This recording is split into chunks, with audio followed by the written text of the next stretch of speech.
અંકલેશ્વર નગરપાલિકા દ્વારા ward number 1 અને 8 માં કુલ 25 લાખના વિકાસના કાર્યનું પ્રમુખ લલિતાબેન રાજપુરોહિત અને કારોબારી અધ્યક્ષ નિલેશ પટેલના હસ્તે ખાતમુહૂર્ત કરવામાં આવ્યું હતું। અંકલેશ્વર નગરપાલિકા દ્વારા તમામ વોર્ડમાં વિકાસના કાર્યો કરવામાં આવી રહ્યા છે, ત્યારે આજ રોજ અંકલેશ્વર નગર સેવા સદન વોર્ડ નંબર 1 અને 8 માં વિકાસના કાર્યોનું ખાતમુહૂર્ત કરવામાં આવ્યું હતું।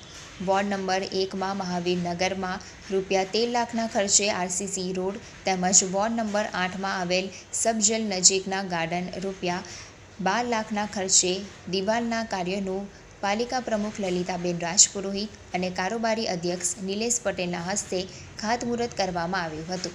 આ પ્રસંગે નગરપાલિકાના સભ્યો, શહેર ભાજપના પૂર્વ પ્રમુખ નરેન્દ્ર પટેલ, નગર પ્રાથમિક શિક્ષણ સમિતિના વાઇસ ચેરમેન રમન પટેલ સહિતના સ્થાનિકો ઉપસ્થિત રહ્યા હતા।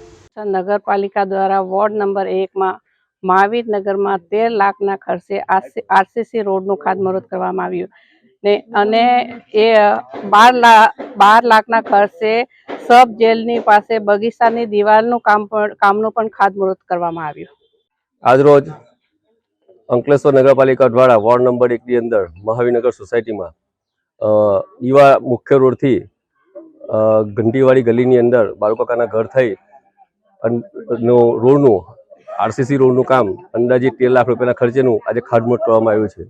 આ પ્રસંગે અંકલેશ્વર નગરપાલિકાના પ્રમુખ શ્રી લલિતાબેન, મારા નગરપાલિકાના સાથી સભ્યો સુરેશભાઈ પટેલ, ચેતનભાઈ ગોળવાલા, વિવિધ સભ્યો હાજર રહ્યા હતા અને અહીં સ્થાનિકો મોટી સંખ્યામાં હાજર રહી આ કામનું આજે ખાતમુહૂર્ત પૂર્ણ કરેલ છે।